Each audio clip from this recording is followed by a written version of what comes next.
মানুষ দাড়ি টুপি পরা মানুষকে দেখবেন যে অনেকেই আছে বোনের সম্পত্তি দিবে না, সম্পত্তির অধিকার দিবে না, মেয়েদেরকে পড়াশোনা করাবে না, অনেক কিছুই জুলুম। এদিকে নামাজ পড়ছেন মাশাআল্লাহ, অর্থনৈতিক জীবনে দেখবে সুদ খাচ্ছে, দাড়ি টুপি বলা মানুষ। আমি আমাদের সমস্যা নিয়ে বেশি কথা বলতে চাই। ওরা ইসলাম বোঝে না, তাদের কাছে ইসলামের দাওয়াত এভাবে পৌঁছে নাই, তারা জানে না এর মধ্যে চূড়ান্ত সত্যের উৎস আছে, সমস্ত সমস্যার সমাধান আছে। আমরা তো জানি, তাহলে আমরা জানার পরে আমি দাড়ি রেখে কেন নামাজ পড়ে কেন সুদ খাবো? এই উত্তরটা আমাকে দেয়। আমি নামাজ 5 ওয়াক্ত নামাজ পড়ে হজ উমরা করে যাকাত দিয়ে আমি কেমন করে ঘুষ দিব? কিভাবে আমি একজন মুসলিম ছেলে হয়ে বিবাহ বহির্ভূত সম্পর্ক করতে পারি? কিভাবে আমাদের মুসলিম পরিবারের মেয়েরা বেপরদায় বাইরে যেতে পারে? অমুসলিমদের কথা বাদ দেন, আমাদের কথা চিন্তা করেন। আলাইকুম আনফুসাকুম, নিজেদের খবর নেওয়াই এমনও পাপ হচ্ছে এখন আপনি আপনার কান শোনে নাই, হৃদয় কল্পনাও করে নাই। একটা ছেলে রাস্তায় হাঁটছে, ছেলেটার মধ্যে মেয়েরই স্বভাব, কিছু মানুষ ওকে টার্গেট করছে, টার্গেট করে ওকে ফুসলিয়ে ফাসলিয়ে একটা জায়গায় নিয়ে গেল, নিয়ে গিয়ে ওকে একটা অফার করলো, সে অফার রাজি হলো না।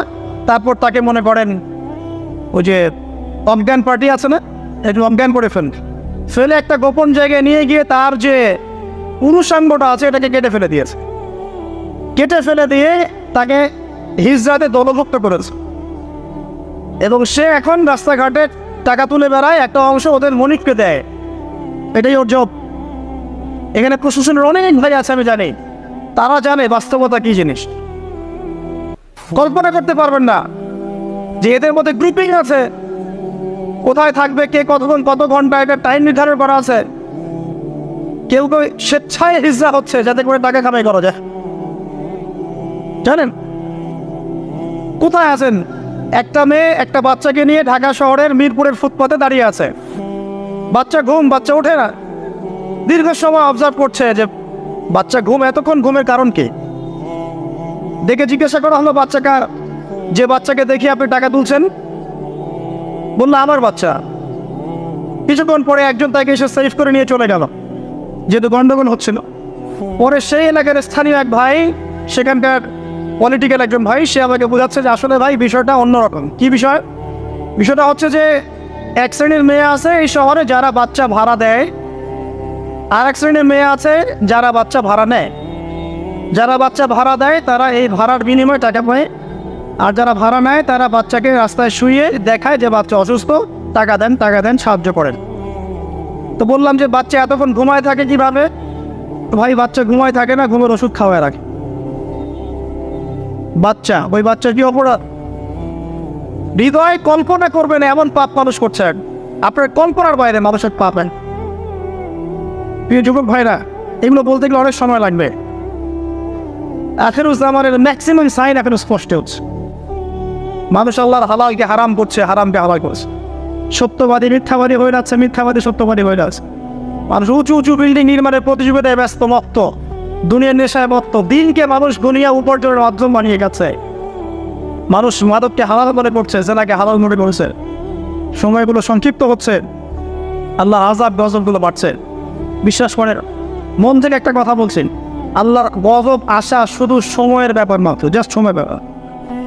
আমরা যা করছি, আমরা ব্যক্তি পর্যায়ে থেকে শুরু করে বিশ্ব পর্যন্ত যা করছি, আল্লাহর গজব আসা শুধু একটা সময়ের ব্যাপার মাত্র। দেখে নিয়েন, আল্লাহ পাক আমাদেরকে বাঁচাক, হেফাজত করুক, দোয়া করি আল্লাহুম্মা আমিন।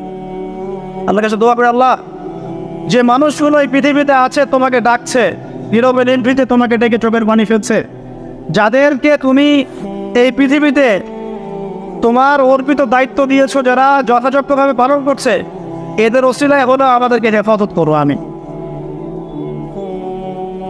যুব সমাজ আল্লাহর পথে জীবন উৎসর্গ করছে না। আমরা এখন ব্যস্ত আছি দুনিয়ার পিছনে, স্ট্যাটাস, বাড়ি গাড়ি, সম্পত্তি, মেয়ে নারী, নেশা, হওয়া। দেখুন প্রিয় ভাই, এই যৌবনকালে যে আপনি মারা যাবেন না কোনো গ্যারান্টি নাই। আমাদের বয়সী বহু ছেলে কবরে চলে গেছে। আজকের লেকচার শোনার পর অ্যাটলিস্ট তওবা করে ফিরে আসেন, আপনার গার্লফ্রেন্ডের সাথে সম্পর্ক ত্যাগ করেন। সম্পর্ক ছাড়ার সময় ফোন দিয়ে বলেন না যে আর কথা বলবো না তোমার সাথে, আজকেই শেষ, এখনই কেটে ফেলে। যদি আজকে বলতে চান যে আর কথা হবে না, লেকচার শুনে আসছি, তওবা করবো, তোমার সাথে আমার কোনো সম্পর্ক নাই, তাহলে এই সম্পর্ক আর শেষ হবে না, চলতেই থাকবে। একদম ডিলিট করে ফেলেন। পড়াশোনা করেন, 5 ওয়াক্ত নামাজ পড়েন, আল্লাহ রাস্তায় সময় দেন, হালাল একটা রিজিকের সোর্স খোঁজার চেষ্টা করেন। রিজিকের সোর্স হয়ে গেলেই আপনি বিয়ে করে ফেলেন। বিয়ে করে ফেলেন, প্রাপ্তবয়স্ক হয়েছেন, বিয়ে করে ফেলেন। আর পিতা মাতাদের প্রতি রিকোয়েস্ট থাকবে বিয়েটাকে সহজ করে দেন। আপনার সন্তানদেরকে জেনা থেকে বাঁচান, চোখের পাপ থেকে বাঁচান, মনের পাপ থেকে বাঁচান। আমার ফোনটা যদি আমি খুলি, আপনাকে দেখাই, এখানে 3,000 4,000 করে মেসেজ আসে। আমি সব তো দেখার সময় পাই না, যে কয়টা স্ক্রল করার সময় পাই। ম্যাক্সিমাম সমস্যা, ভাই হস্তমৈথুনে অভ্যস্ত হয়ে পড়েছি, ছাড়তে পারি না, কী করবো? ভাই বিয়ে করতে চাই, সামর্থ্য নেই, কী করবো? ভাই আমার স্বামীর সাথে বনিবনা হয় না, কী করবো? প্রবলেমস আর প্রবলেমস। বেশিরভাগ প্রবলেমস নৈতিকতার সম্পৃক্ত, নৈতিকতার সাথে সম্পৃক্ত। যখন আপনি দিনের কাজে ব্যস্ত থাকবেন, দুনিয়ার বিষয়গুলো আপনার কাছে তুচ্ছ মনে হবে, তখন দেখবেন এইসব সমস্যা আপনার সাথে নাই। আপনি দিব্যি নামাজ পড়ছেন, রোজা রাখছেন, কোরআন তেলাওয়াত করছেন, দাওয়াতি কাজ করছেন, আপনি ভালো থাকবেন। একটা রিজিকের সোর্স বের করার চেষ্টা করেন, একটা নেককার মেয়েকে বিয়ে করে ফেলেন। এই জায়গায় অস্থির হয়ে সিদ্ধান্ত নেবেন না। একদিন বলেছি এক লেকচারে, আবার বলছি, বোরখাওয়ালা মেয়ে দেখলেই পাগল হয়ে যায়। ঠিক তো বলছেন। সব বোরখার পিছনে প্রকৃত দিনদারিতা কিন্তু থাকে না। প্রথম কথা হচ্ছে আপনাকে আল্লাহর কাছে চাইতে হবে, এই দোয়াটা করতে হবে, রব্বানা হাব লানা মিন আজওয়াজিনা ওয়া যুররিয়াতিনা কুররাতা আয়ুন ওয়াজআলনা লিল মুত্তাকিনা ইমামা। এই দোয়াটা করতে থাকতে হবে। আল্লাহ পাক দেখবেন ইনশাআল্লাহ একজন নেককার স্ত্রী আপনাকে দান করেছেন। ইনশাআল্লাহ। আরেকটা টিপস, নিজের চরিত্রকে ভালো রাখেন, আল্লাহ পাক আপনাকে উত্তম চরিত্রের মেয়ে দিবেন ইনশাআল্লাহ। নিজের চরিত্রকে ভালো রাখবেন না, আশা করতে যায় না যে একজন কুমারী পূর্ণবতী স্ত্রী আপনার ঘরে চলে আসবে, এটা আশা করতে যায়। আল্লাহ পাক কিন্তু ন্যায় বিচার করেন। প্রিয় ভাইয়েরা, আমরা আরশের ছায়া পেতে চাই না? যুব ভাইদের প্রতি অনুরোধ থাকবে, সমস্ত পাপগুলোকে ছেড়ে দেন, মাদক ছেড়ে দেন। মাদক আপনাকে কোনো সুখ দিবে না। এই ফ্রেন্ড সার্কেলকে দেখানোর জন্য স্মার্টনেস মনে করে সিগারেট টানতে যায় না, ওখান থেকে আপনি ইয়াবাতে চলে যাবেন। ওটা প্রথম ধাপ। এখন যে প্রশাসন কিছু মাদক ধরছে, LSD না সামথিং লাইক এরকম নাম, যেগুলো ইয়াবার চেয়ে বেশি ভয়ঙ্কর, সেগুলো আমাদের দেশে ঢুকে গেছে। যতক্ষণ পর্যন্ত আমরা আমাদের যুবকদের নৈতিক চরিত্র ঠিক করতে পারবো না, আইন দিয়ে সব সমস্যার সমাধান করা যাবে না। এটা কখনো হয় না। মানুষকে পিটিয়ে, জেল দিয়ে, শুলি দিয়ে, ফাঁসি দিয়ে সবসময় সমস্যার সমাধান হয় না। ভিতরের নৈতিকতার পরিবর্তন দরকার আছে। একটা জাতিকে যদি আমরা একটা ইতিহাস শেখাতে চাই, সবসময় সেই ইতিহাসের চর্চা করতে হয় না? চর্চা করতে করতে করতে করতে ওটা আমাদের স্টপ হয়ে যায়। ঠিক একইভাবে যদি আমি চাই যে এরা নৈতিকভাবে সৎ হোক, তাহলে নৈতিকতার চর্চা বাড়াতে হবে।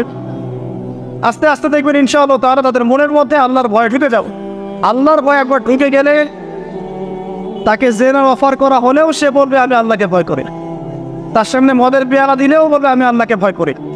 ইনশাআল্লাহ তাআলা আমরা আশাবাদী আগামী দিনের উম্মার পতাকা এবং দেশের ধারক বাহক হবে এই যুব সমাজ। আল্লাহ পাক আমাদের যুবক ভাইদেরকে নৈতিকভাবে উন্নত করুন, জ্ঞানী গুণী বিজ্ঞ হিসেবে কবুল করুন এবং জানা অনুযায়ী আমল করার তৌফিক দান করুন। তাদের চরিত্রকে আল্লাহ পাক সুন্দর করে দিলে। আমি প্রিয় যুবক ভাই, পাপগুলো ছেড়ে দেন, তওবা করে ফিরে আসেন। আল্লাহ আপনার জন্য অপেক্ষা করছেন। আপনি কখন তওবা করে আসবেন, বিশ্বাস করেন আল্লাহ আপনার জন্য অপেক্ষা করছেন যে কখন আপনি তওবা করবেন। প্রত্যেক রাতে আল্লাহ পাক প্রথম আসমানে নামেন এবং আপনাকে আহ্বান করতে থাকেন, কে আছো আমাকে ডাকবে, আমি তোমার ডাকে সাড়া দিব। কে আছো আমার কাছে চাইবে, আমি তোমার চাওয়া পূরণ করব। কে আছো আমার কাছে ক্ষমা চাইবে, আমি তোমাকে মাফ করব। প্রত্যেক রাতেই। আপনি মাদকের কাছে সুখ পাবেন না, গার্লফ্রেন্ড আপনাকে সুখ দিবে না। আর প্রকৃত অর্থে এগুলো ভালোবাসার পরিচয় নয়। আল্লাহ আপনাকে ভালোবাসেন, মানুষের অবস্থানকে ভালোবাসে, আল্লাহ আপনার আত্মাকে ভালোবাসে। একটা কথা মনে রাখবেন, মানুষের অবস্থানকে বেশি মূল্যায়ন করে। আল্লাহ পাক আপনাকে সৃষ্টি থেকেই ভালোবাসেন। আপনি তওবা করে ফিরে আসেন, আপনার জন্য এই আয়াতের সুসংবাদ। আল্লাহ পাক বলেছেন সূরা ফুরকানের মধ্যে, ইল্লা মান তাবা, যারা তওবা করে ফিরে আসবেন, ওয়া আমানা, এবং ঈমান নিয়ে আসবে, ওয়া আমিলা আমালান সালিহান, এবং সৎ আমল সম্পাদন করবে, উলাইকা ইউবাদদিলুনা সাইয়্যাতিহিম হাসানাত, এরাই তারা যাদের গুনাহগুলোকে নেকি দিয়ে পরিবর্তন করে দেওয়া হবে ইনশাআল্লাহ।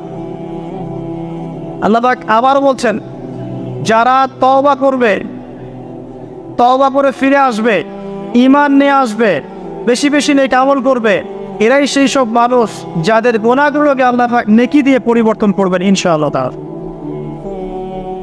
দ্বিতীয় শ্রেণী তারা যারা তাদের যৌবনকাল আল্লাহর পথে বিলিয়ে দিয়েছে। তিন নম্বর শ্রেণী হচ্ছে তারা রাজুলুন, এমন ব্যক্তি, কলবুহু মুআল্লাকুন বিল মসজিদ, যার হৃদয়টা মসজিদের সাথে ঝুলন্ত থাকে। একজন মানুষের মন মসজিদের সাথে ঝুলন্ত কিভাবে থাকতে পারে? মানে প্রত্যেক ওয়াক্ত নামাজের পর পরের ওয়াক্ত নামাজ পড়ার জন্য সে আগ্রহী থাকে। এটাকে বলা হয় মসজিদের সাথে হৃদয় ঝুলন্ত থাকা। এই শ্রেণীর মানুষকে আল্লাহ পাক আরশের ছায়া দেবেন ইনশাআল্লাহ। এটাকে আমরা করতে পারি না ভাই? আল্লাহ পাক আমাদেরকে তৌফিক দান করে দেন। 4 নম্বর শ্রেণী রাজুলান, এমন দুইজন ব্যক্তি, হোক নারী বা পুরুষ, তাহাব্বা ফিল্লাহ, যারা একে অপরকে আল্লাহর জন্য ভালোবাসে, একে অপরকে আল্লাহর জন্য ভালোবাসে, দুনিয়ার স্বার্থে নয়, আল্লাহর জন্য, দ্বীনের স্বার্থে ভালোবাসে।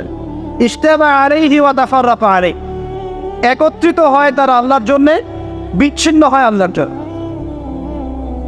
অতএব যাকে ভালোবাসতে চান আল্লাহর জন্য ভালোবাসেন, আপনার স্ত্রী, আপনার সন্তান, আপনার বাবা, আপনার মা, যাকে ভালোবাসেন, মহব্বত করেন, আল্লাহর জন্য করেন।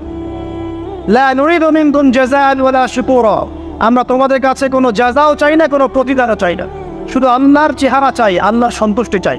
আল্লাহ পাক আমাদেরকে আল্লাহর জন্য ভালোবাসার তৌফিক দান করুন। যখন আপনি মানুষের কাছে কিছু আশা করবেন, তখন আপনি পদে পদে কষ্ট পাবেন। আশাবাদ দিয়ে আল্লাহর জন্য ভালোবাসেন, ইনশাআল্লাহ তাআলা দেখবেন আল্লাহ পাক আপনাকে কবুল করেছেন। আমিন।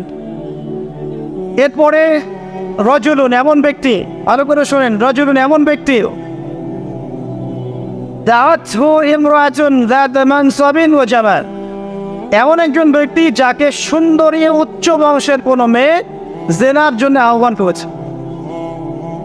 এমন একজন ব্যক্তি যাকে সুন্দরী উচ্চ বংশের কোনো মেয়ে জেনার জন্য আহ্বান করেছে, বা আপনাদের ভাষায় যে আমার সাথে অ্যাফেয়ার করবি, আমার সাথে চা খাবি, আমার সাথে কফি খাবি, আমার সাথে ঘুরতে যাবি, এই টাইপের অফার করেছে, আপনি আমার সাথে আজকে থাক, এই টাইপের। সেই ব্যক্তি বলছে ইন্নী আখাফুল্লাহ, আমি আল্লাহকে ভয় করি। এই ব্যক্তিকে আল্লাহ পাক আরশের ছায়া দেবেন ইনশাআল্লাহ। পারা যাবে এটা ইনশাআল্লাহ। এই কথাটা একজন নবী বলেছিলেন, তার নাম কি? ইউসুফ আলাইহিস সালাম। এই সূরার মধ্যে সবচেয়ে বড় যে মিস্টেকটা আমরা করি সেটা হচ্ছে আমরা ইউসুফ আলাইহিস সালামের চেহারা সৌন্দর্য নিয়ে কথা বলি, তাই না? তিনি অনেক সুদর্শন ছিলেন ইত্যাদি ইত্যাদি। তার চেহারার সৌন্দর্য চাইতে তার আখলাক অনেক বেশি সুন্দর ছিল, এটা আমরা ভুলে যাই। ইউসুফ আলাইহিস সালামের আখলাক বা চেহারার যে আখলাক অনেক অনেক বেশি সুন্দর ছিল। আল্লাহ পাক আমাদেরকে তার মতো চরিত্র গঠন করার তৌফিক দেন। এটা হচ্ছে এক শ্রেণীর মানুষ যাদেরকে আরশের ছায়া দেওয়া হবে।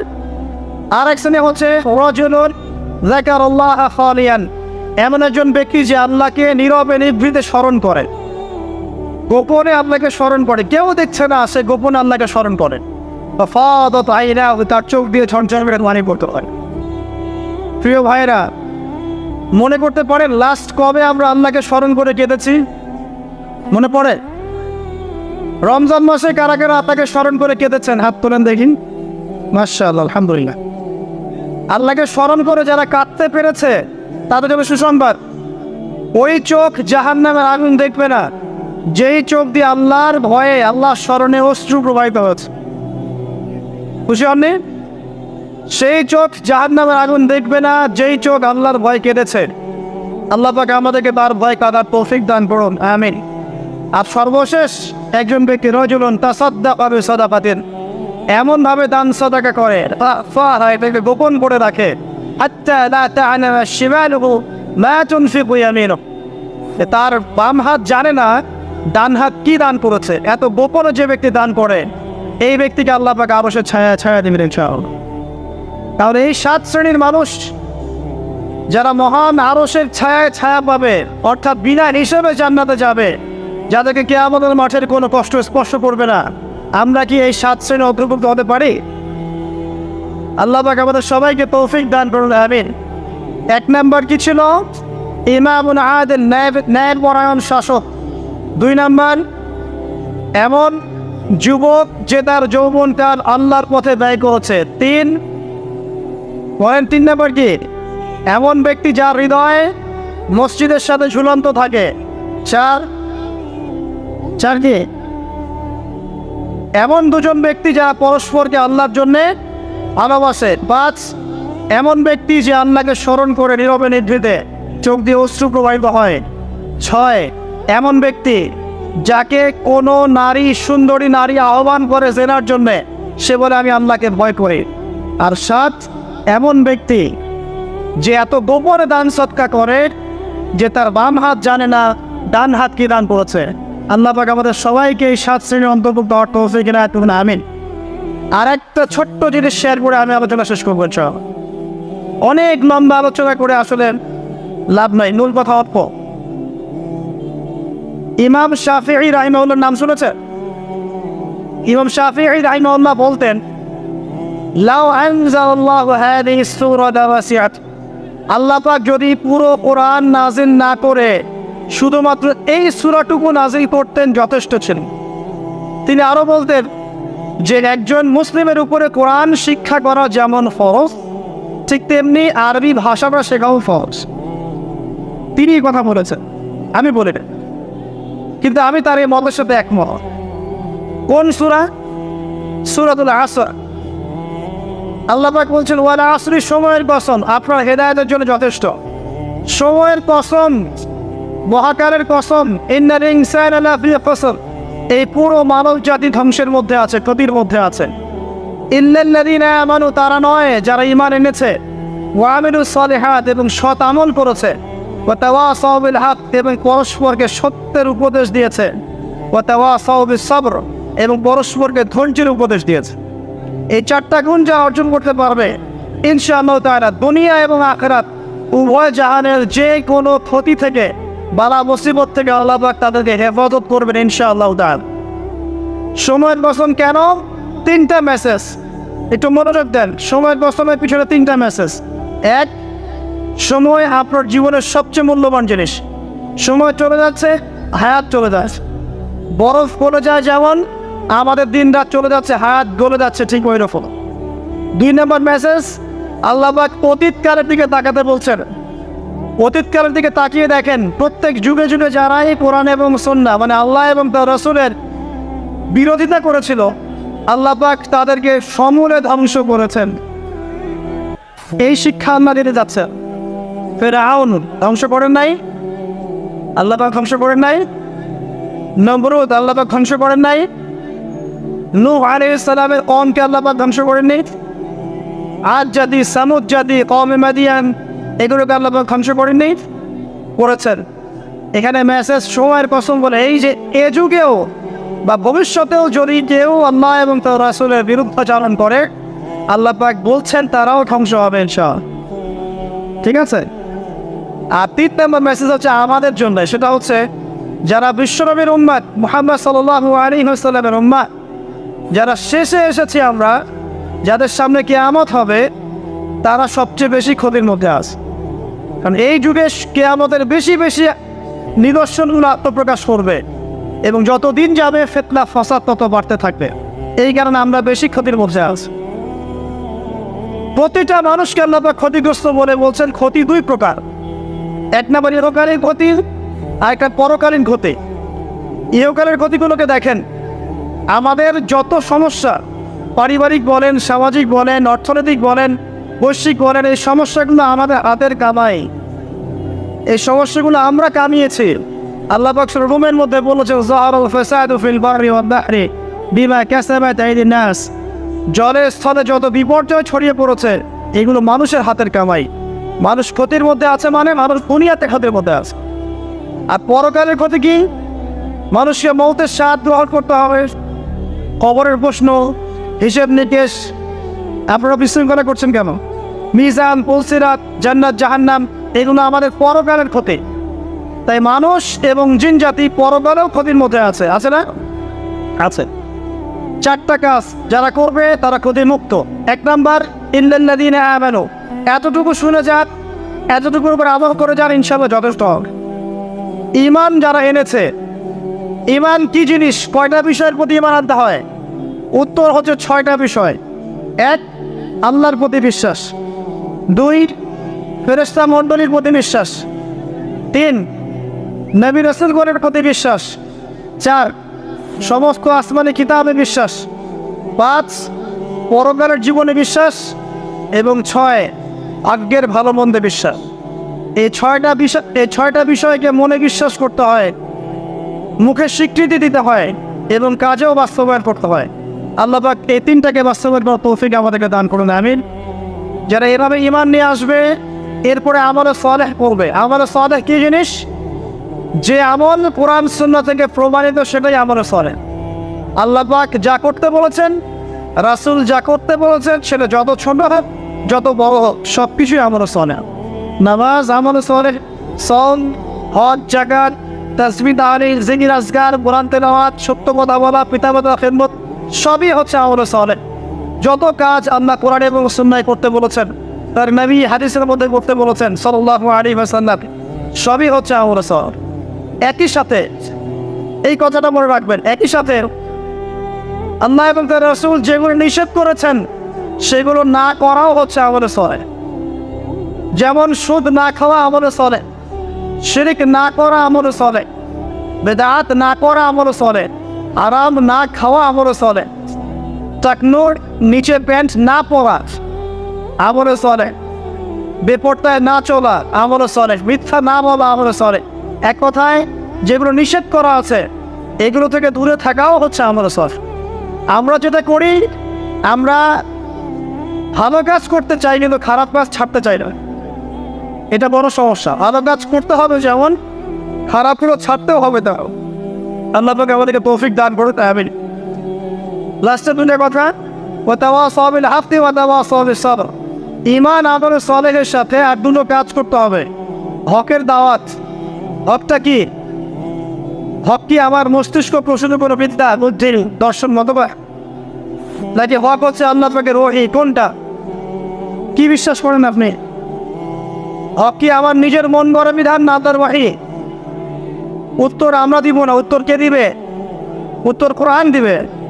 সূরাতুল কাহফের 29 নম্বর আয়াত পড়ে দেখবেন, আল্লাহ পাক বলেছেন, ওয়া কুলিল হাক্কু মির রাব্বিকুম। হক সেটাই যা তোমার রবের পক্ষ থেকে নাজিল হয়। সিম্পল। হক সেটাই যা তোমার রবের পক্ষ থেকে নাজিল হয়। রবের পক্ষ থেকে কি নাজিল হয়েছে? রবের পক্ষ থেকে কি নাজিল হয়েছে? কোরআন এবং সুন্নাহ কি আলাদা?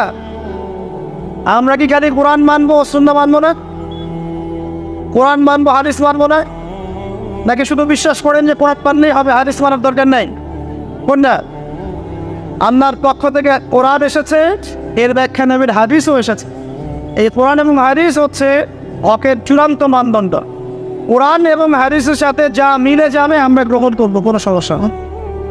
কিন্তু কোরআন এবং সুন্নাহর সাথে যা মিলবে না, সেটা আপনি ছেড়ে দিবেন, এটাই আপনার উপর ফরজ। যেটাই কোরআন সুন্নাহর সাথে মিলবে না, আপনি ছেড়ে দিবেন। যা মিলবে আপনি নিয়ে নিবেন, কোনো সমস্যা নাই ইনশাআল্লাহ। এই হকের যারা প্রসার করে তারা ক্ষতি থেকে মুক্ত আছে। এই হকটা আগে প্রতিষ্ঠা করবেন নিজের উপরে, তারপর আপনার পরিবারে, আপনার সমাজে। আপনাকে যদি আল্লাহ পাক ক্ষমতা দেন, তখন আপনি আরো বড় পরিসরে করবেন ইনশাআল্লাহ। আর এই বিষয়ে কোনো সন্দেহ নাই, এ বিষয়ে বিন্দু মাত্র কোনো সন্দেহ নাই যে অদূর ভবিষ্যতে পুরো বিশ্বে শুধুমাত্র কোরআন এবং সুন্নাহই থাকবে, কিছু থাকবে না। জাররা পরিমাণও সন্দেহ নাই এর বিষয়ে, 1 জাররা পরিমাণ হয়।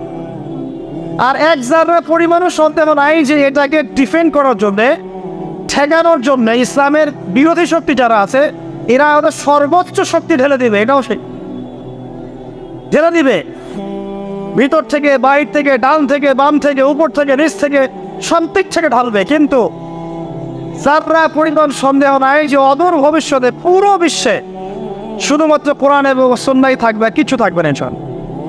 এটা বিশ্বাস করছেন না? অপেক্ষা দেখেন আল্লাহ পাক কি করেন। এটা আল্লাহর ওয়াদা, ওয়াদ আল্লাহ, এটা আল্লাহ পাকের ওয়াদা। আল্লাহ পাকের ওয়াদার কোনো ব্যত্যয় নাই। না মুবাদ্দিলা লিকালিমা আছে, আল্লাহর কালিমার কোনো পরিবর্তন হয়, এটা হবেই। এখন আমাকে জিজ্ঞাসা করতে আসেন না ভাই কত বছরের মধ্যে, এটা আমাকে জিজ্ঞেস করতে আসে, ননসেন্স কোশ্চেন। অদূর ভবিষ্যৎ মানে ভবিষ্যৎ, এটা হবে ইনশাআল্লাহ। অতএব আমাদের দায়িত্ব কি হাত ফুটে বসে থাকা? আমল করবেন, পড়াশোনা করবেন, পরিবার করবেন, আপনি আপনার সাধ্যমতো দিনের দাওয়াতি কাজ করবেন, মধ্যমপন্থী থাকবেন, চরমপন্থী হবেন না, শৈথল্যতাবাদীও হবেন। আল্লাহ পাক তৌফিক দান করুন, আমিন। আর সর্বশেষ যেটা ওয়াতাওয়াসাউ বিস-সাবর, এই হকটা যখন আপনি প্রচার করবেন তখন আপনার বিভিন্ন দিক থেকে বালা মুসিবত আসবে। পরিবার থেকে আসতে পারে, সমাজ থেকে আসতে পারে, ডান বাম উপর নিচ থেকে আসতে পারে। এই সময় আপনাকে ধৈর্য ধারণ করতে হবে, সবর করতে হবে। এই সবরের কোনো বিকল্প নাই। ইন্নাল্লাহা মা'আস সাবিরিন, আল্লাহ পাক ধৈর্যশীলদের সাথেই আছেন। সবর মানে হাত উঠিয়ে বসে থাকা নয়, পরিস্থিতি পরিবর্তনের চেষ্টা করার নাম সবর, ঠিক আছে? এবং সেটা হবে মধ্যম পন্থায়, এগ্রেসিভলি না। কারণ একটা শান্তিপূর্ণ পরিবেশের মধ্যে যদি আপনি আত্মঘাতী কিছু করতে চান, চরমপন্থা অবলম্বন করতে চান, তাহলে আদতে পুরো জাতির ক্ষতি হয়ে যাবে। এটা আমরা কখনোই হতে দিতে চাই না। এই জন্য আমরা বলবো সবর করবেন, হিকমা প্রজ্ঞার সাথে মধ্যম পন্থায় ইসলামকে এগিয়ে নেবেন ইনশাআল্লাহ তাআলা। যুব সমাজ আছে, এর পরের প্রজন্ম আছে, তার পরের প্রজন্ম আছে, আল্লাহ রাব্বুল আলামিন তাদের হাতে ইসলামের পতাকা তুলে দেবেন ইনশাআল্লাহ তাআলা। পরিস্থিতি খুব দ্রুত র্যাপিডলি পরিবর্তন হয়ে যাবে সারা বিশ্বে। পুরো বিশ্ব দাঁড়িয়ে আছে এমন একটা জায়গায়, যে কোনো সময় ডিজাস্টার হয়ে যেতে পারে।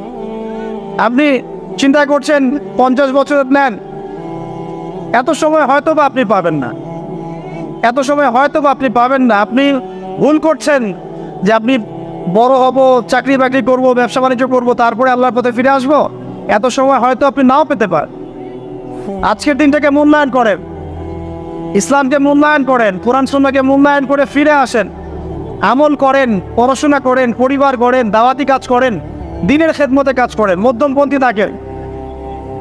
এই পুরো জাতিতে একটা উম্মাহ, আমাদের জাতির মধ্যে যারা আছি আমরা আমাদের ঊর্ধ্বতন কর্তৃপক্ষ যারা আছে, আমাদের প্রশাসনের ভাইরা যারা আছে, নারীরা, যুব সমাজ, শিশু, সবাই মিলে একটা কমিউনিটি।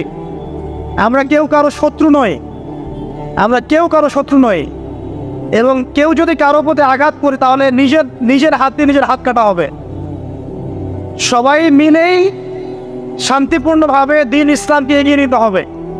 নিজেদের মধ্যে আপোষে বিশৃঙ্খলার কোনো সুযোগ নাই। ওয়াতাসিমু বিহাবলিল্লাহি জামিআন ওয়া লা তাফাররাকু, তোমরা সবাই ঐক্যবদ্ধভাবে আল্লাহর রজ্জুটাকে থাকতে ধরো। তখন দেখবেন ইসলামের বিরোধী শক্তি যারা আছে তারা তখন আপনাকে ভয় পাবে। আদারওয়াইজ আই ওয়াশ শোডাউন করে আর এই সেলফি সংস্কৃতি দিয়ে কোনো লাভ নাই। ইসলামের বিষয় হবে না এভাবে ইসলামের বিষয় হবে না। শেকড় থেকে আপনাকে কাজ করতে হবে। শেকড়ে ফিরে আসেন। আমরা পড়াশোনা করতে পারি না, আমরা পড়াশোনা করতে চাই না, আমরা কোরআন পড়তে চাই না, হাদিস পড়তে চাই না, আমরা আমল করি না, আমরা মাপে কম দেই, আমরা সুদ খাই, আমরাই ঘুষ খাই, আমরাই দুর্নীতি করি। শেকড়ে ফিরে আসেন। শেকড় নষ্ট হয়ে গেছে, শেকড়টা পচে গেছে, শেকড়টাকে ঠিক করতে হবে। নতুন প্রজন্মর দরকার যারা শেকড়কে ঠিক করবে। আস্তে আস্তে ইনশাআল্লাহ দেখবেন চারা গাছ না বটবৃক্ষ হবে ইনশাআল্লাহ। আমি আপনাদেরকে ওয়াদা করছি যে কোরআন এবং হাদিস এর জাজল্যমান প্রমাণ যে আগামী ভবিষ্যতে, অদূর ভবিষ্যতে পুরো বিশ্বে ইসলামের জয় জয়কার হবে ইনশাআল্লাহ। এখন যা দেখছেন এগুলো থাকবে না। ইসলাম বিরুদ্ধে যারা উঠে পড়ে লেগেছে সারা বিশ্বে, এগুলো থাকবে না। কিন্তু আপনার আমার দায়িত্ব যদি আমরা পালন না করি, আল্লাহ আমাদেরকে সরিয়ে দিবেন, দিয়ে নতুন কমকে জায়গায় নিয়ে আসবেন। ওয়াইন তাতাওয়াল্লাউ, তোমরা যদি মুখ ফিরিয়ে নাও, ইয়াস্তাবদিল কওমান গায়রাকুম, আল্লাহ পাক নতুন কমকে তোমাদের জায়গায় আনবেন। সুম্মা লা ইয়াকুনু আমসালাকুম, তারা তোমাদের মতো অপদার্থ। অতএব আমরা আমাদের সময়কে মূল্যায়ন করি, আমরা একটা ঐক্যবদ্ধ জাতি হিসেবে এগিয়ে যাই। আমরা পড়াশোনা করি, শিক্ষিত হই, বিজ্ঞান শেখেন, প্রযুক্তি শেখেন, জেনারেল পড়াশোনা করছেন করেন, সেই জ্ঞানটাকে ইসলামের কল্যাণে কাজে লাগা। মেডিকেল সায়েন্স পড়েন, ইঞ্জিনিয়ারিং পড়েন, সব কিছুই পড়েন। এর সাথে আপনার কোরআন সুন্নাহর ভিত্তিটা শক্ত করেন। আপনার সন্তানদেরকে মানুষ করেন, নৈতিকতা শেখান, যুবকদেরকে আল্লাহর পথে ফিরিয়ে নিয়ে আসেন। আস্তে আস্তে দেখবেন ফলাফল আসবে ইনশাআল্লাহ। রাতারাতি কিচ্ছু হবে না। তাই আমি কনস্ট্রাকটিভ কিছু কথা বলে আমার লেকচার